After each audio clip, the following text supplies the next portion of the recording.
Hello, good morning, good afternoon, depending on which side of the globe you are. Here in Colombia, it's 10 a.m. Welcome to the CBDC broadcast. This is our 23rd episode of the CBDC broadcast. In this episode, we will have the digital pound. What's next?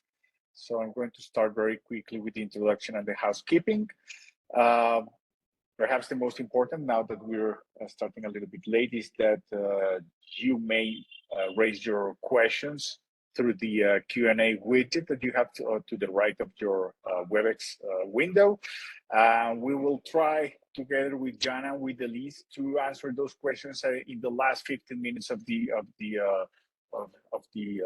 broadcast, and we'll do the best to get those answers and to make everyone happy about what we're going to talk today.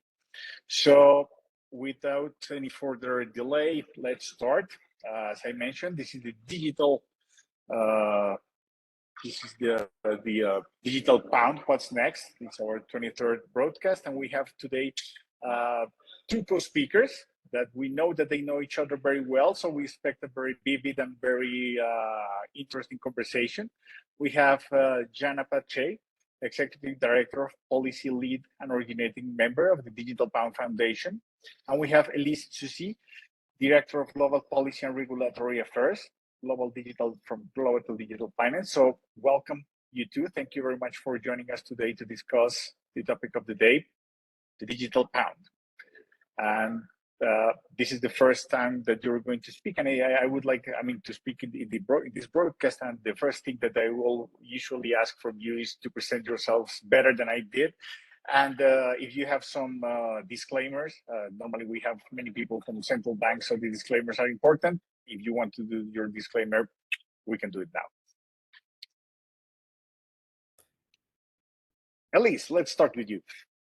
Happy to. Yeah, no disclaimers for me, but thank you so much for having us on today. As you said, I'm a Director of Policy and Regulation for Global Digital Finance, or GDF. GDF is an open innovation community that works to promote and underpin best practices across the digital finance industry.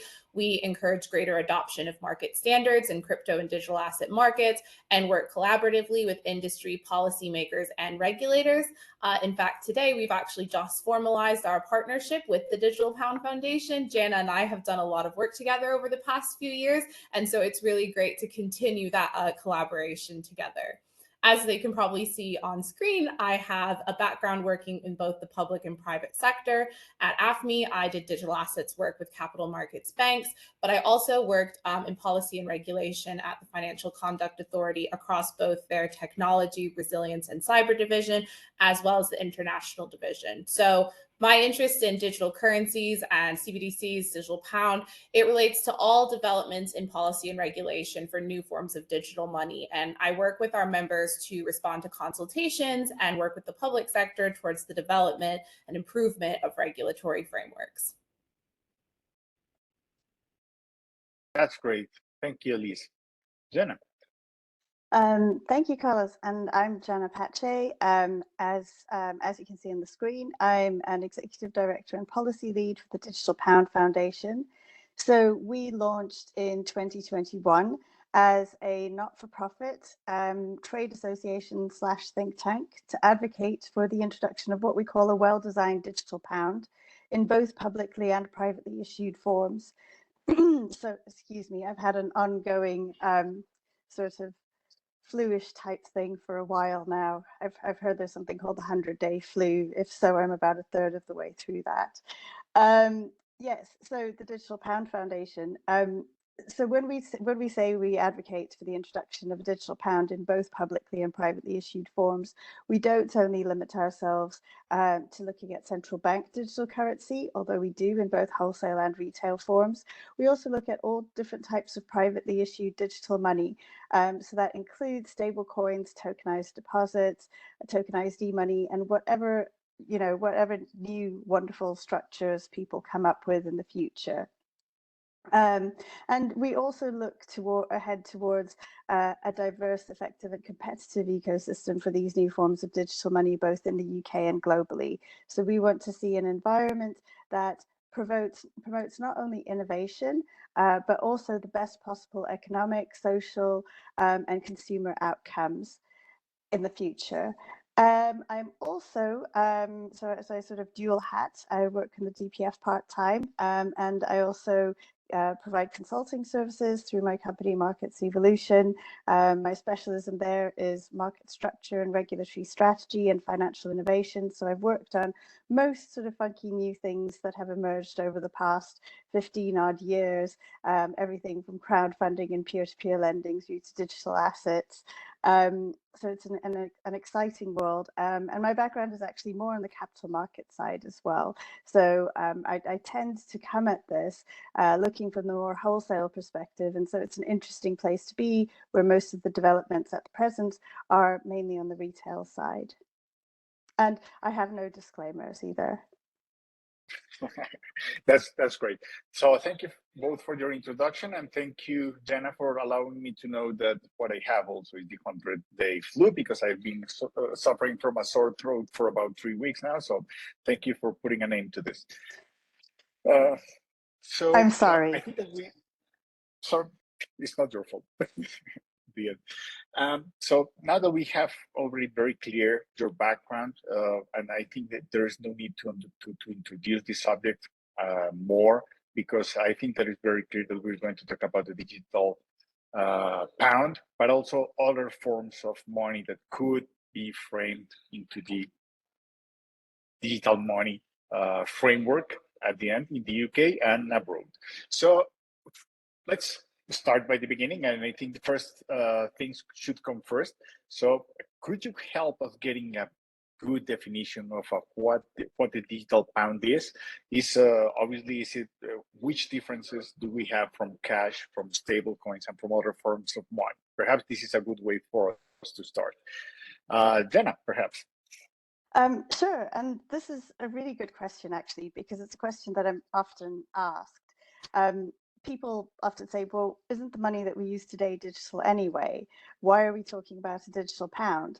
And the answer is yes, that's correct. We, most of us today don't transact every day using cash. Most of our transactions are card-based, or through Apple Pay or Google Pay, or through account-to-account transfers. And at the end of the day, these are just electronic transfers. There are no wheelbarrows full of cash being exchanged between banks at the end of each day.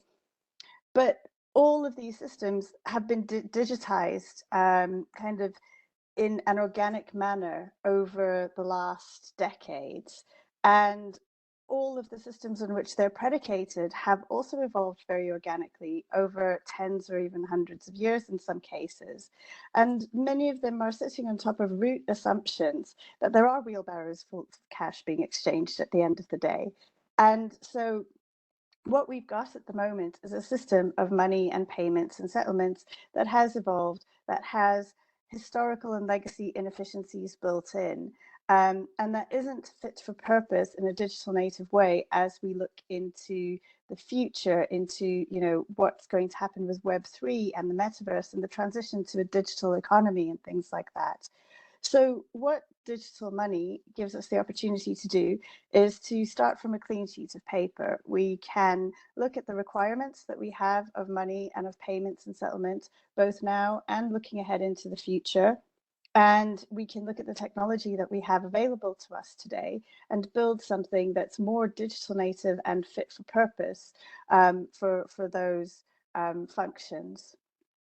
So I think that's the key difference between the digital money, the digitized money that we transact in today, and the digital money that we speak of when we talk about a digital pound or a digital euro or a digital dollar. And I think if I could just maybe add to that a little bit, what I would say is I think that this is a really important concept, that we have had dematerialized money for many forms, and that it exists on these account records in our modern payment systems around the world. But that hasn't really changed the fundamentals of money circulation. You still have the trust in payment systems. For commercial banks, you have a trust that's determined by credit worthiness, reputation of the institution, and the liquidity. And so I think when we think about the broader payments landscape, where you have stable coins, tokenized deposits, digital assets, central bank digital currencies, cryptocurrencies, changing this physical to have it be dematerialized, that's not the new part. But where we think about these technological developments, I think there's a crucial issue here about ownership and being able to have ownership in code and have it not just be, a record on a payments ledger, but actually that's the really one of those other key differences. And so then when you look at the new forms of digital money, it's seeing where and how they can be used within our existing financial services system. And also, to Jannah's point about a blank sheet of paper, where we can make improvements and, transform aspects of that system as well. So I think there's two components there. And I think that that's a very good point at the end that you both are stating, because it is very clear that most or all currencies have turned digital already. So to talk about the digital pound and to think that something new is rather awkward. And I think that many people has exactly the same view. So at the end, it's a matter of having very clear that the digital pound is something which is already here, but that the CBDC is something which is different from a stable coin based on, securities denominated in pounds, or bank accounts which are already digital. That's already zeros and ones in some ledger somewhere somehow. So I think that's a good point where to start. So going to the next one, what do you think are the differing approaches to CBDCs and perhaps stablecoins in different jurisdictions, and how does the United Kingdom compare to those jurisdictions? So maybe I'm happy to start at like a broad view and then let Jannah talk about the UK specifically, given the remit of the Digital Pound Foundation. But I think that what we saw over the past few years from a lot of central banks is that they're very concerned that if they don't develop a CBDC, that some of these other forms of digital money might become a dominant reserve currency. We saw this with the Facebook Libra DM example, that was a real driver of fear for central banks. And so it really kickstarted their thinking. But when you think about the use cases, there are a lot of different things you could use a central bank digital currency for. So you could use it to regulate the market and reduce volatility. And at the end of the day, the government needs to think about what a CBDC in their country would seek to resolve, and if it's going to be used for wholesale or retail purposes. I think on the wholesale side, in a country like the UK, you could see, new settlement infrastructure. You could see a new mechanism for wholesale cross-border payments. There would need to be that connectivity with existing RTGS systems. You could have lower cost access and participation, and overall improve payments value transfer. But maybe I'll let Jannah also talk about some of the specifics of what we're seeing around the digital pound in the UK. Well, I think before I get into the digital pound in the UK, I'll probably speak a little bit about the drivers for CBDC in different jurisdictions. So every jurisdiction, while, as Elise said, what really incentivized central banks to start exploring central bank digital currency was what was then Facebook's announcement of what was then Libra, which really lit a fire under central banks. First of all, because it made them take seriously the functional benefits that could be brought into existence through new forms of digital money. And secondly, because it posed that risk to them that, if what was then Facebook had launched what was then Libra, then it would have been immediately available to 2.3 billion users at the time.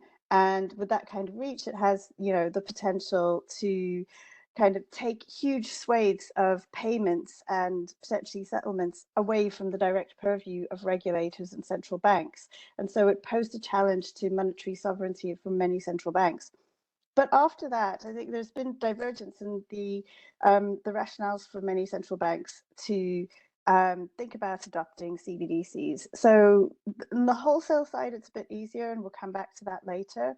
On the retail side, however, it's very different, and it's very driven by the unique circumstances of different jurisdictions. So, for example, in the case of the Bahamas, which was the first jurisdiction in the world to announce a CBDC, the sand dollar, there was a very practical driver for this, and this is the challenge of distributing cash to hundreds of islands, to ATMs across hundreds of islands, particularly in the middle of a pandemic. In other jurisdictions, such as Nigeria and the e-Naira, the explicit driver has been to promote greater financial inclusion and the development of products and services that promote financial inclusion as well, by providing a platform for innovation in that respect. The EU has its own motivation, so it's a sort of regional bloc security consideration on one hand, so a supranational security thing, because there are no longer any major payment systems operators located in the EU. It's a means of ensuring that EU citizens will always have, continued access to a stable payment system. But it's also very much linked in with the EU's wider goals and ambitions around having a harmonized digital economy, around the transition to a more digital financial system. And so it's part of a framework that includes other aspects such as digital identity as well. And in Sweden, it's been about the introduction, it's been about the decline in cash usage, probably the most marked decline in cash usage that we've seen anywhere in the world over recent years, and the Swedish central bank and government's fundamental belief that the public should continue having access to public money, to a public form of money.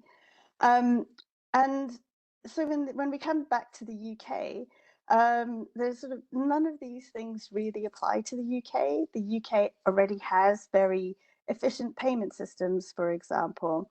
It doesn't suffer from the challenges of financial inclusion to the same extent as other jurisdictions. And financial inclusion isn't something that you just get out of the box. And in any case, you have to design a CBDC to address financial inclusion. But I think what's missing in the UK is the kind of clear case for it. And so the Bank of England, when they published their recent consultation paper on the digital pound, and we've all responded to it, and you can now see the results, the Bank of England's response to the responses to its consultation, which were made available a few weeks ago. Their rationale was coming at it from more of a policy-driven perspective. First of all, it's the role that's played by cash, by public money at the moment, cash in the future as cash use declines, potentially a digital pound, CBDC, in maintaining public trust and confidence in the financial system. Because when you deposit £100 into a bank account, you no longer own £100. What you own is a claim against that commercial bank. You don't think about it that way, though, because from your point of view, you can always go to an ATM and withdraw £100 in cash, and that's something real and tangible.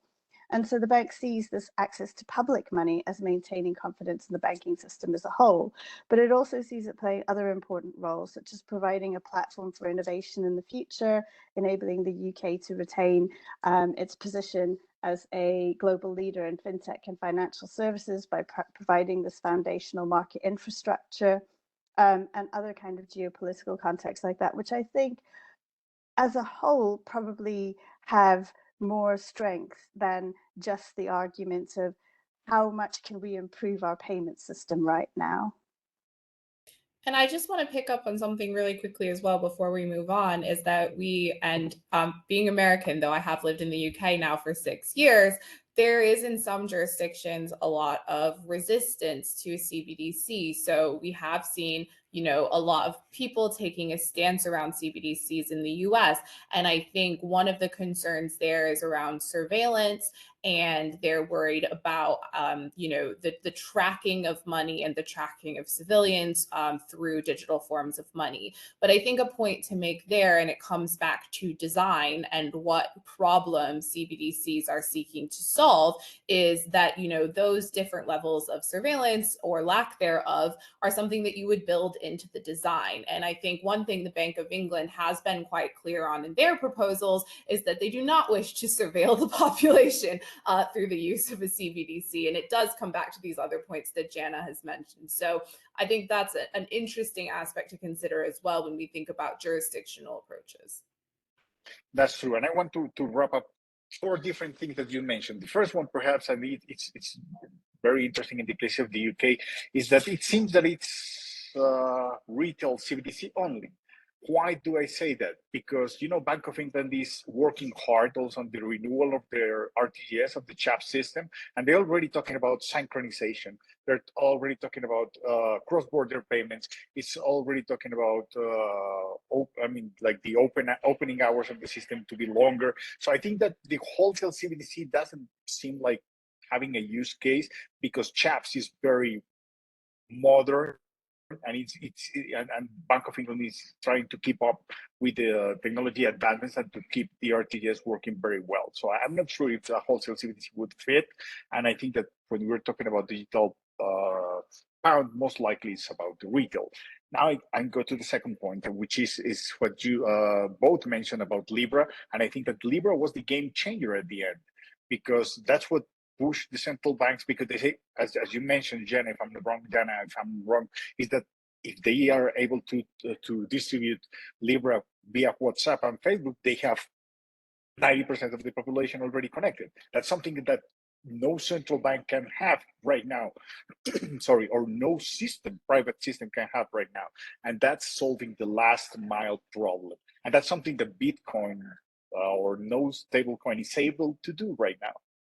The last mile is the solution that the Libra had solved, but it didn't happen, as we all know. My third point is something that perhaps is not mentioned a lot, but what is one of the uses of the retail CBDC is redundancy, because most payment systems, they rely on the private sector, the digital part of the system. So having a public digital solution may give redundancy to the system if it doesn't work with the the private rails as well. Otherwise, we're using the same Correct, rails. which is very much the digital euro rationale. Yeah, exactly. That's the system. And about surveillance money, I think that right now, if the government would like to know about what we're doing, they could just give an order to the judicial order to get information about how people is spending the money with credit cards and debit cards. And most people love making public on Instagram what they're eating, where they're eating. So I think that this is something that we have to take with a pinch of salt as well. But I completely agree with your point. So let's go to the next one. If nothing is to be added.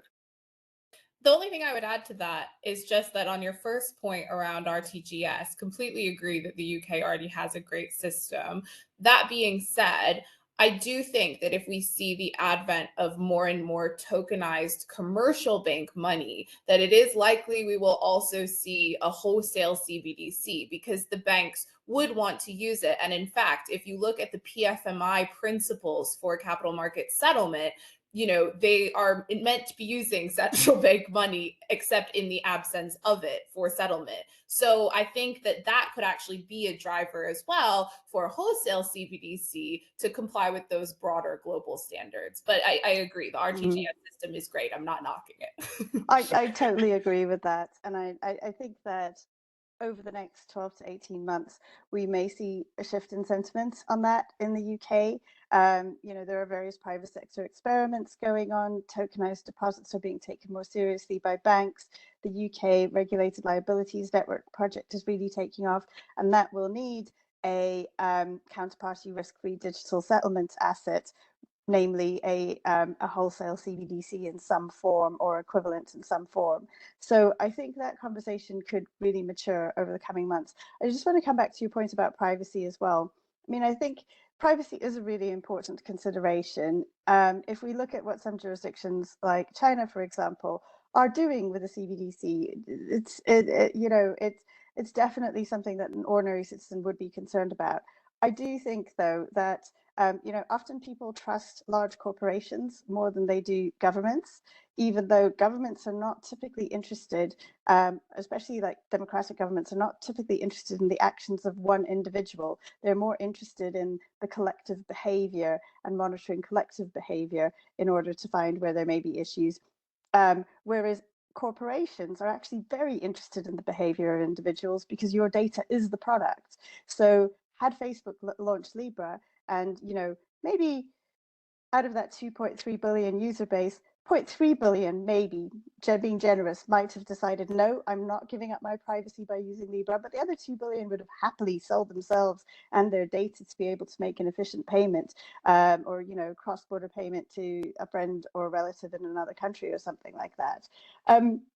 So I think often, as you said, Carlos, it's a lack of understanding of the legal and regulatory frameworks that are in place to protect end users at the moment, how these will be extended into the future, and also, what powers governments actually have today. Like, on the one hand, the Canadian government didn't need a CBDC in order to freeze the bank accounts of the Canadian truckers.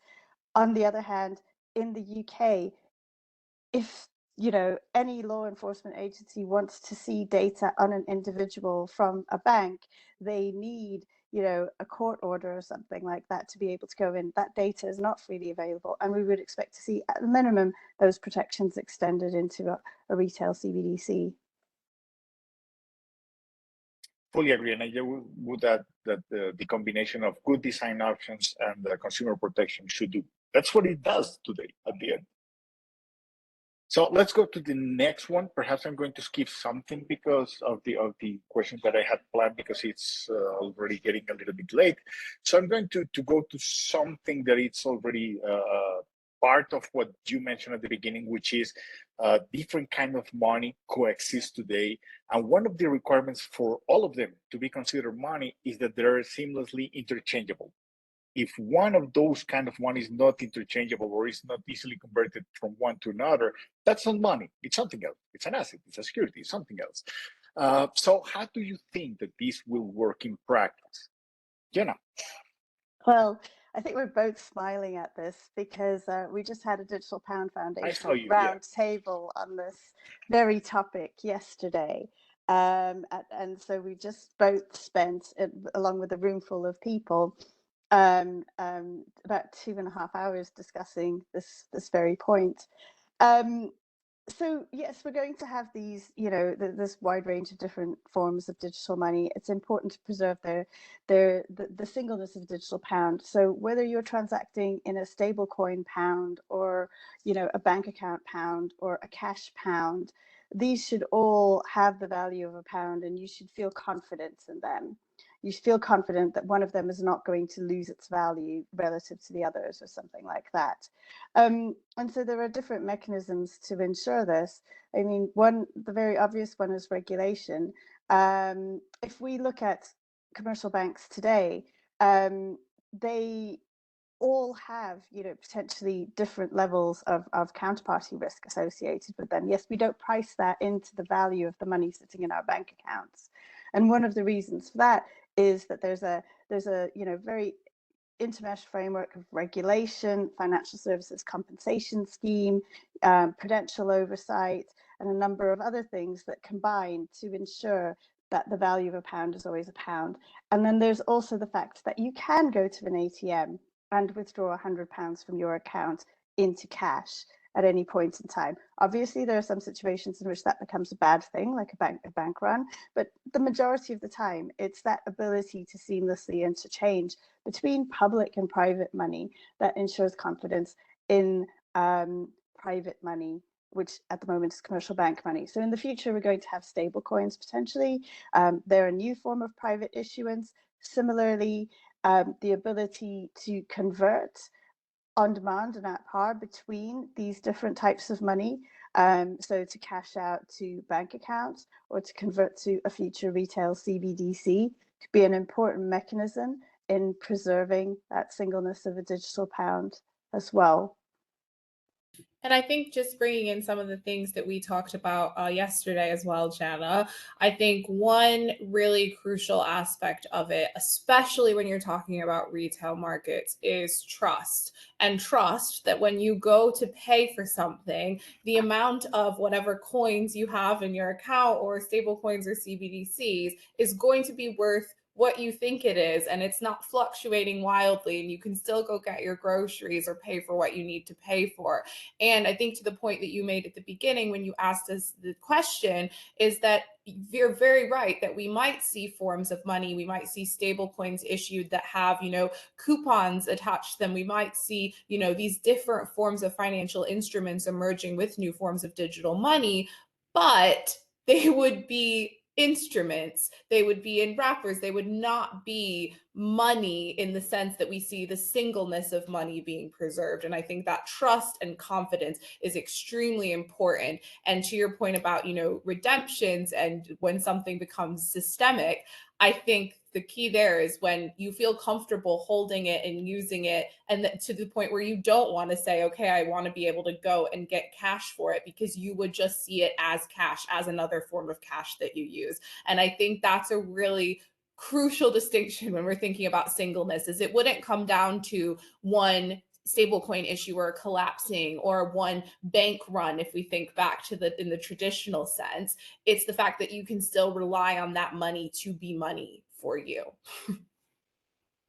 And that's a great point. And one thing that proves that the singleness of money is very important is that when you go to a store and you pay with your debit or credit card, no one cares about who is the issuer. I mean, which is the bank that is issuing the card. If you try to do that with the stablecoin today, because they're not standardized, they're not properly regulated, you will start like, which stablecoin are you talking about? Is this one or that one? Oh, that one is the one that collapsed.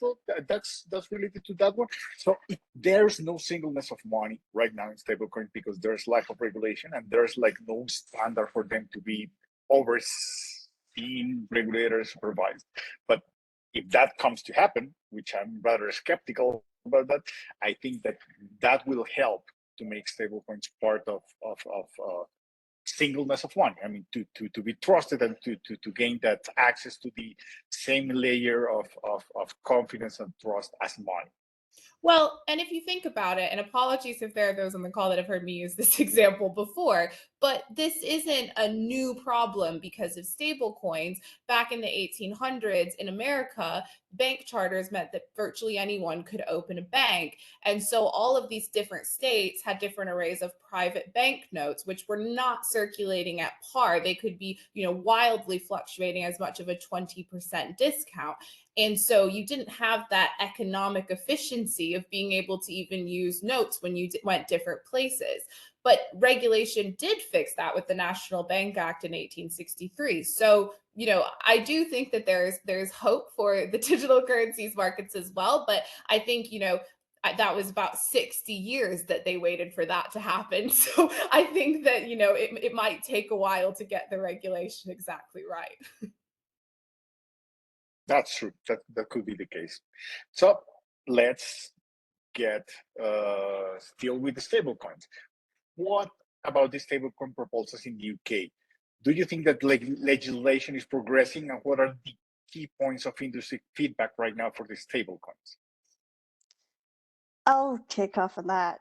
I think Elise and I both worked together on the DPF and GDF responses to these, both the Bank of England consultation, which is more focused, or discussion paper, which is more focused on systemic stable coins, and the FCA discussion paper, which was more focused on non-systemic stable coins. And I think generally the FCA proposals are, they're broadly kind of sensible. They're about extending the existing regulatory perimeter and the treatments of, e-money, for example, and things like that, to stablecoins, where there are obvious similarities and there are some differences, and they're trying to accommodate that. There were some key areas in which we found challenges in across both the FCA and the Bank of England papers. One of the Bank of England proposals in particular, for example, was around backing assets. And the Bank of England proposal was that in the case of a systemic stablecoin, the only permissible backing asset should be cash reserves held at the central bank, basically, and these reserves should be held in a non-remunerated account. So you're a stablecoin issuer, you are 100% backed by reserves at the central bank, and you don't earn any interest on these. For us, that's, looking at that and looking at the reality of stablecoins that are in existence, that's a very, limiting structure to have. Similarly, the backing asset proposals from the FCA were limited to a very, very narrow set of combination of reserves and HQLA, high quality liquid assets, which we believe should be broadened out to a wider set of high quality liquid assets as well. And so I think one of the things that we really picked up on is that there's a considerable amount of confusion across the entire industry around what the difference is between a stablecoin issuer and a bank. And I think there's often a perception that it should be about the amount of risk that they're managing or the amount of risk that they're exposed to. So banks should be allowed to take on market credit and liquidity risk, whereas stablecoin issuers shouldn't. And that's a very kind of, black and white way of looking at the world. In our view, it's, the key difference between a stablecoin issuer and a bank is not the level of exposure to counterparty market or liquidity risk, but rather that one has its the form of money that it issues fully backed by reserves of some kind, by some kind of permissible high quality liquid asset, and the other is fractional reserve backed. So a bank, for example, if a bank goes bust, it will never be able to pay back all of its depositors. That's not the structure. It's never intended to do that. That's why the Financial Services Compensation Scheme exists. A stablecoin issuer, on the other hand, the whole premise of the stablecoin issuer setup is that it should be able to liquidate its backing assets systematically and pay out to in equivalent funds of a different form to all of its stablecoin holders, should they all request to redeem them at the same time. So a bank run would never happen for a stablecoin issuer in the same kind of way, basically. Elise, we went into so many more things than backing assets. I have a small comment about that. And it will depend. The run can happen if the assets that are backing the stablecoin are not that stable, right? Well, so but if we think about what specifically the Bank of England proposals are for it to be fully backed by reserves, by central bank money, in theory, that should be a relatively low risk option, unless you're concerned about the Bank of England going bust, which I think none of us at the moment are. So I think, it does depend, though, obviously, on what the regulatory proposals are. And to Jannah's point, this is not the backing structure we see for most stablecoins in the market today, but that does make it an interesting proposal. Because that doesn't make sense from a profit perspective of the stablecoin to have cash in the bank to back the stablecoin. Cash that doesn't earn any interest. Exactly. So at the end, if that regulation is going if the regulation is going that way, then there is no big difference from a stablecoin when you compare it to an e-money issuer. Perhaps the differences would be that it uses a DLT ledger or something similar, and that's it. Well, fascinatingly, although most people don't know this, e-money doesn't need to be backed solely by funds held with a commercial bank. It can also be backed by high quality liquid assets. So in a sense, the stablecoin proposals are actually more restrictive than the regulations already in place for backing assets of e-money. And the main reason that there is no e-money in the UK that's backed by anything other than funds held with a commercial bank is because e-money issuers don't tend to be that sophisticated, and they're not really interested in generating revenue through the backing assets. So it's just a different model and level of sophistication, but it is allowed, it's permitted within the existing regulatory model right now. And I think one thing that was another really key point of our feedback when we were working on these consultations and we had discussions with the Bank of England and FCA is that it's really crucial that as the regulatory frameworks develop, that they are also future-proof, given that this is such a nascent market, and also given the evolution of stablecoin issuers and also the other parties within the value chain. Because I think the danger here is if you set up a very restrictive, this is how a stablecoin issuer must look and this is how a stablecoin issuer must be, it could limit innovation and it could limit actually the emergence of these different issuers within the UK market if it doesn't fit their business model, or if they have to completely overhaul their business model to meet the requirements, then they may just not be able to operate in the UK. So I think that's one of the big points we really cautioned against, is that it should really be a risk-based approach. And if issuers can demonstrate how they are mitigating risks, then that could be a conversation they could have with regulators. And I think another point as well was that just as, in line with other crypto assets or digital assets, stablecoins have the potential to be used on a cross-jurisdictional global basis. So at the moment, with both USDT and USDC, the two most widely used stablecoins, their user base is global, even though they're US dollar denominated. And this could extend into the future. And both the FCA and the Bank of England proposals try to take into account both the possibility of UK issued stablecoins being used outside the UK, as well as non-UK issued stablecoins being used within the UK. And these lead to all sorts of interesting complexities that you don't usually come up against for other types of financial instruments, because in this case, this is money, and where and how you use the money influences the valueness and singleness of the money, as we discussed earlier. That's true. And I have two questions still pending, and we're running out of time. So, and now that we were talking about like the uses of stablecoin and the potential additional uses like the cross-border payments, very quickly, what are other uses use cases that we could find for a stablecoin? Do you mean in retail or wholesale markets?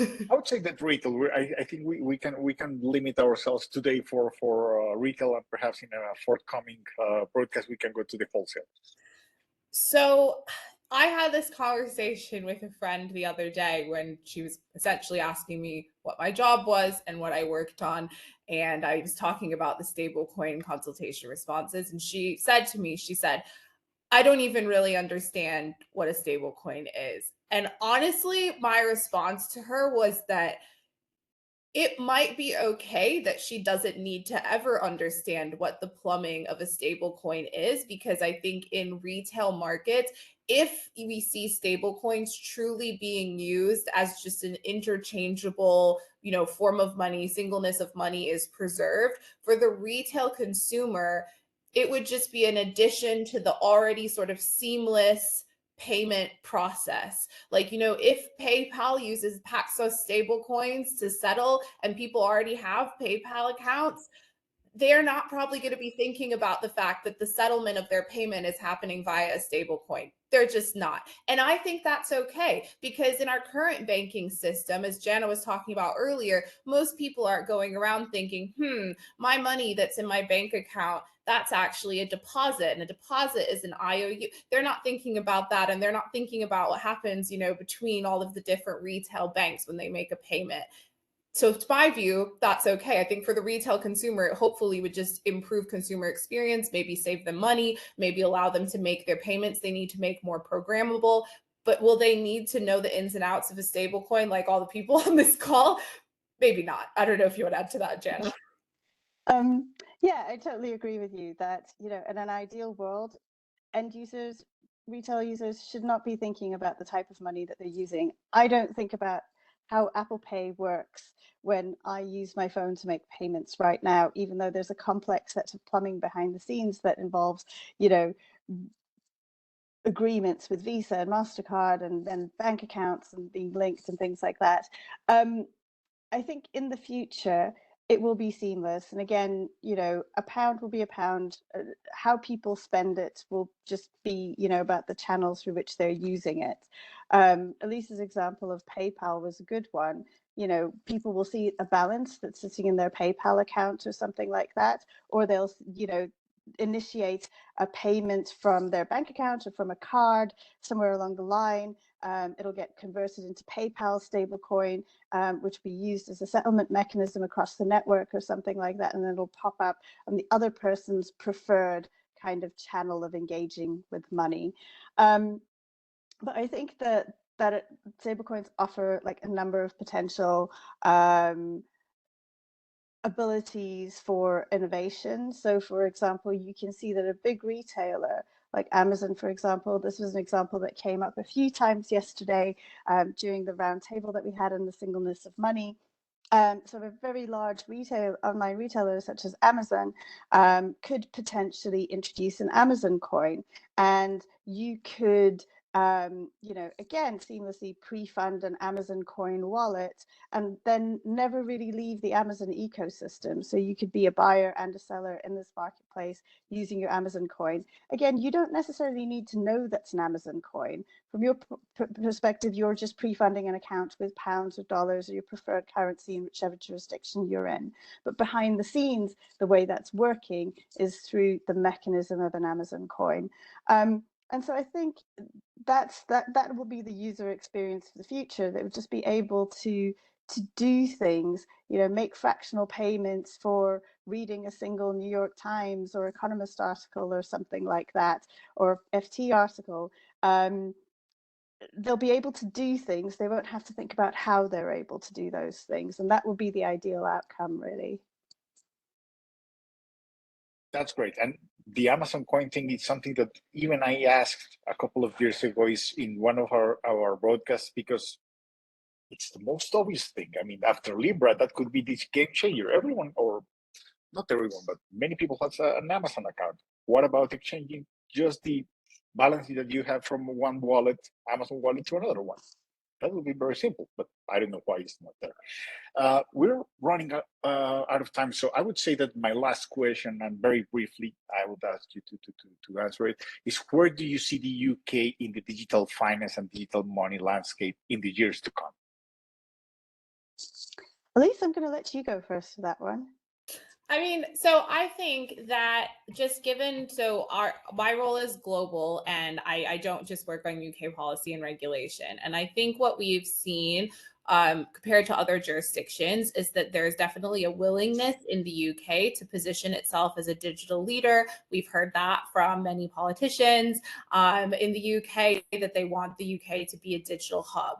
We also have seen the start of digital initiatives like the Digital Security Sandbox in the UK, similar to MiCA's the EU's DLT pilot regime. And we have seen the start of consultations on regulatory frameworks. However, I would be lying if I said that the UK was the most advanced jurisdiction of regulation. I saw that there was a question in the chat on MiCA. That's obviously a much more comprehensive piece of legislation in terms of being already developed, on the way to being implemented. They're working on the level 2 measures, and we will soon start to see it being implemented across member states. But I do think that the UK has a real opportunity to position itself as a digital leader if it wants to, given it has the common law, talent pool, a rich sort of fintech heritage as well. So the opportunity is there if it chooses to continue to develop its framework at pace. So I guess I would say the UK has a real opportunity. We are yet to see if it will kind of step up and take that in the years to come. What do you think, Jannah? Yeah, very much along the same lines as well. I mean, I think there's a very obvious frustration across the industry, which is very well grounded. If we think back to the FCA's consultation on the regulatory perimeter for crypto assets, which was basically an examination of which crypto assets already fell within, you know, various bits of regulation in the UK and which bits are currently out of scope.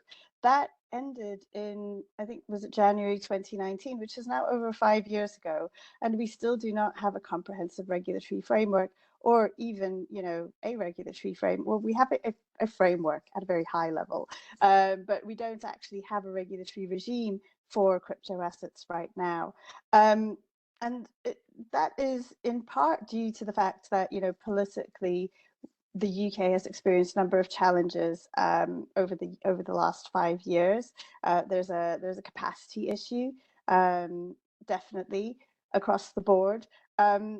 There is also definitely, as Elise said, you know, a desire from, I think,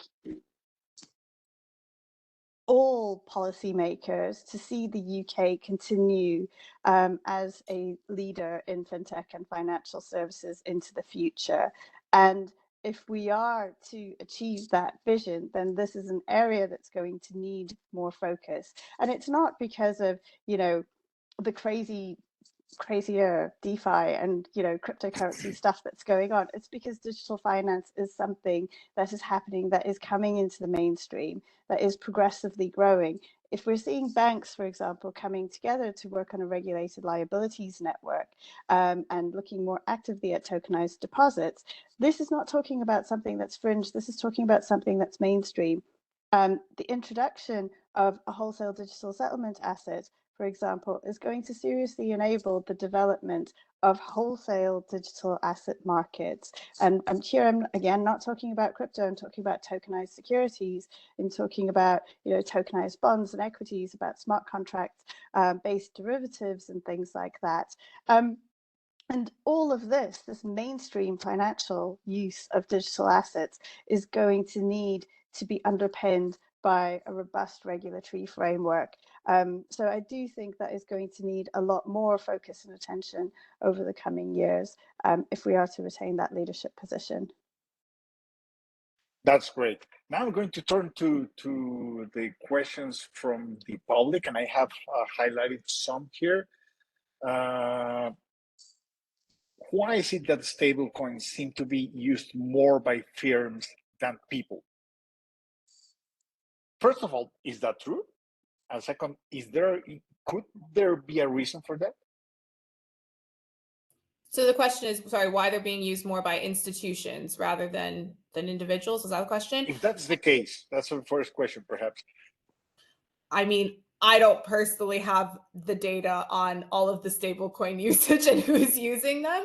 But what I will say is I mean, I think this comes back to something we were talking about at the beginning, is that there is a very compelling use case for improved wholesale settlement.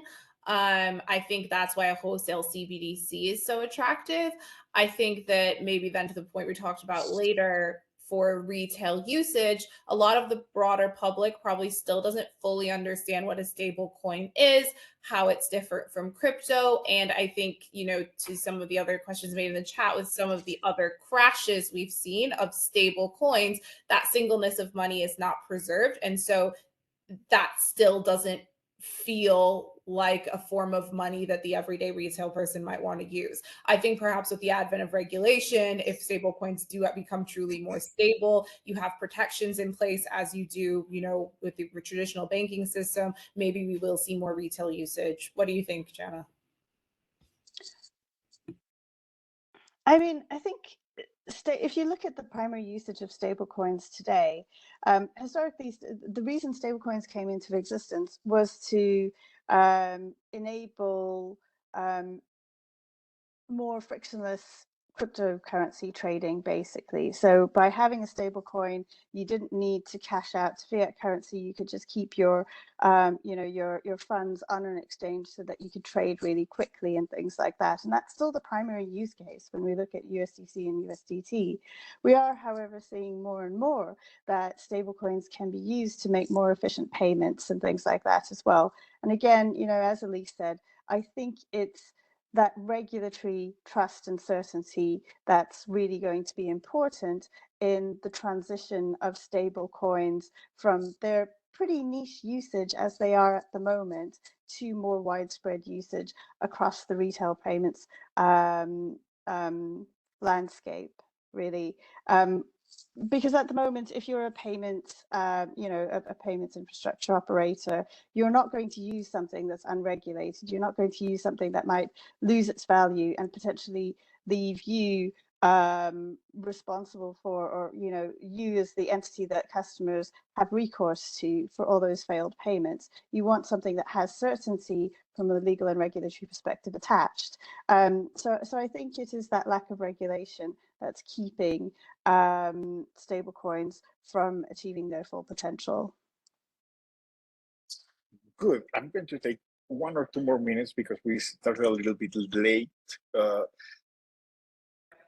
I have just 2 final questions. The first one is, why would you think that someone will switch from their usual payment instruments, cards and transfers and so on, to a CBDC? Again, I think this comes back to the fact that if you're in your day-to-day, everyday person, you might not even need to think about it.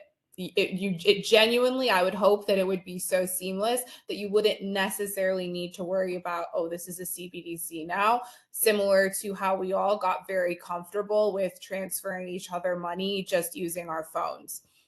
I think, maybe Jannah, you have more thoughts, but I think, for the everyday person, it probably won't be a conscious, I'm switching to using CBDCs now. It will be that CBDCs will be widely accepted means of payment and used throughout the system, and people will use them. Yeah, and it's probably going to be those interesting nuanced uses of CBDCs that will lead people to, more consciously or actively use them. I think in general, I'm very much in favor of the CBDC as a platform for innovation argument, and private sector building new applications and services on top of them. But in terms of individual users, I like the position of CBDC as a form of digital cash, for example. So the ability for offline payments to be made, so for low value payments to be made just by tapping 2 phones or devices or bringing them near each other or something like that, and transferring value that way. I think it's going to be potentially a substitute for some of the cash use cases that we have today. That said, I want to be very clear that I don't see CBDC as a replacement for cash. I don't think that one precludes the other, and I do think that it's important to retain cash for as long as the public want it. And that's something I share completely. Just to finish, yesterday I had in a lunch, during a lunch, I had a conversation with former colleagues from central bank regarding what is money and what isn't. I'm going to ask you, and you're going to say out loud, yes or no. Bitcoin is money? No. No. Stablecoins are money today? Not yet. Not yet. Okay, thank you. That was it. So thank you, Jannah. That felt like against the wall, right? Sorry for that. Jannah, Elise, thank you very much for joining us today. It was a lovely and very interesting and very useful conversation about CBDCs, digital pound and stablecoins. So thank you very much for joining us once again. Upcoming event that we're going to have during the month of March is the Payment System Broadcast number 15 about regulation, capital, and compliance. On March 20th, the Payment System Broadcast number 16 about safeguarding digital finance, and in April we're going to have the CBDC Broadcast number 24 about Project Helvetica. So once again, Jannah, Elise, thank you very much. It was very nice having you here today, and I'm sure that we're going to have you once again during the year. Thank you. Thank you so much.